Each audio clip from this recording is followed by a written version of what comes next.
पूजा, चल ना लवकर, उशीर होतोय आपल्याला. हा आले. हा, येताना तुझ्या हॉस्पिटलचे डॉक्युमेंट्स पण घे.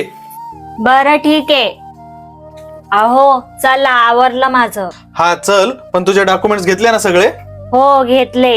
हा चल मग. आई, मी पूजाला हॉस्पिटलला घेऊन चाललो, मला 500 रुपये दे ना. काय रे, तुझ्याकडे पैसे नाहीत का मला मागायलास तू? आई, माझ्याजवळ जेवढे पैसे होते सगळे मी तुला देऊन टाकलेत की. आणि आता पूजाला 7वा महिना पण लागलाय, म्हणून तिला चेकअप साठी 500 रुपये पाहिजे. बरं देते तुला 500 रुपये, पण पूजाला माहेरी कधी पाठवायलास? आई, आणि मी पूजाला माहेरी का पाठवू? का पाठवू म्हणजे? आता थोड्या दिवसांनी तिची डिलिव्हरी होईल, डिलिव्हरीसाठी तरी पाठवू नाही ना. आई, पूजाला आपण माहेरी नाही पाठवायचं, तिची डिलिव्हरी आपण इथंच करूया. काय रे, येडा झालास का काय तू? गप तिच्या माहेरी तिला पाठव, इथं कोण तिचं बाळात पण करणार आहे?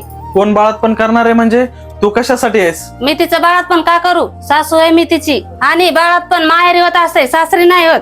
आई, तू तिच्या माहेरी डिलिव्हरी करायचं म्हणतीस, मला सांग बरं तू, एक तर तिच्या गावामध्ये चांगले रस्ते नाहीत, ना त्या गावामध्ये लाईट असती, ना त्या गावामध्ये टायमाला गाडी येते. मला सांग बरं, तिचं अचानक जर पोट दुखायला लागलं तर तिच्या म्हाताऱ्या आईबापाने तिला दवाखान्यात कसं न्यायचं मला सांग ना.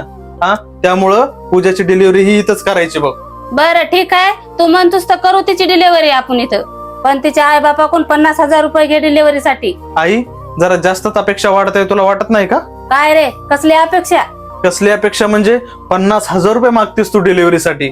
आणि मला एक सांग बरं, ही बायको माझी, बाप मी बनणार, मूल आपल्या घरात जन्माला येणार, मग 50,000 रुपये माझ्या सासू सासऱ्यांना कशाला मागायचे का डिलिव्हरीसाठी?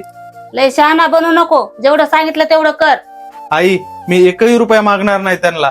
आणि हो, तुला जर माझ्या बायकोची डिलिव्हरी करायची नसेल ना, तर स्पष्ट सांग, मी घेऊ शकतो माझ्या बायकोची काळजी.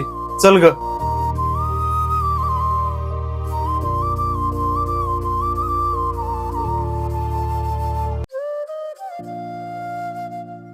पूजा, माझं शर्ट कुठं ठेवलंय, दे बरं मला. अहो तिथेच बेडवरती असेल बघा ना, मी भांडी घासते हो. बरं ठीक आहे, बघतो. अरे यार, या पूजानं शर्टला इस्त्री पण नाही केली. पूजा, इकडे ये बरं. हा आले. काय हो, काय झालं? पूजा, तू माझ्या शर्टला इस्त्री का नाही केलीस? अहो मला ना आज बरं वाटत नव्हतं, म्हणून तुमच्या शर्टला इस्त्री करायची राहून गेली. बरं ठीक आहे, काय हरकत नाही, पण तुला आता बरं वाटतंय ना? हो, आता बरं वाटतंय मला. हा, तर मग जा आपल्या सगळ्यांसाठी कडक चहा बनव. हा बनवते. काय रे पोरा, तू तुझ्या बायकोला जरा जास्त डोक्यावर बसून ठेवायलास. काय झालं आई, असं का बोलतेस तू? काय झालं म्हणजे? तुझ्या बायकोने शर्टला इस्त्री नाही केली तरी तू एक शब्द बोललास का तिला? आई, ती आता बोलली ना तिला बरं नव्हतं म्हणून राहिली असेल इस्त्री करायची. आणि हो, एखाद्या दिवशी बिना इस्त्रीचं शर्ट घातलं तर काय बिघडतंय का? कसं काय बिघडत नाही? घरातले काय काम करायचे म्हणलं की तुझ्या बायकोचं काही ना काहीतरी दुखत राहते. काय आई बोलतेस तू? काय वाटू दे तुझ्या जीवाला. ती पोरगी घरातले सगळे काम करते, तिला पण जीव आहे ना, मशीन तर नाही ना ती. आणि मला सांग, तुला एका तरी कामाला हात लावू देते का बरं ती?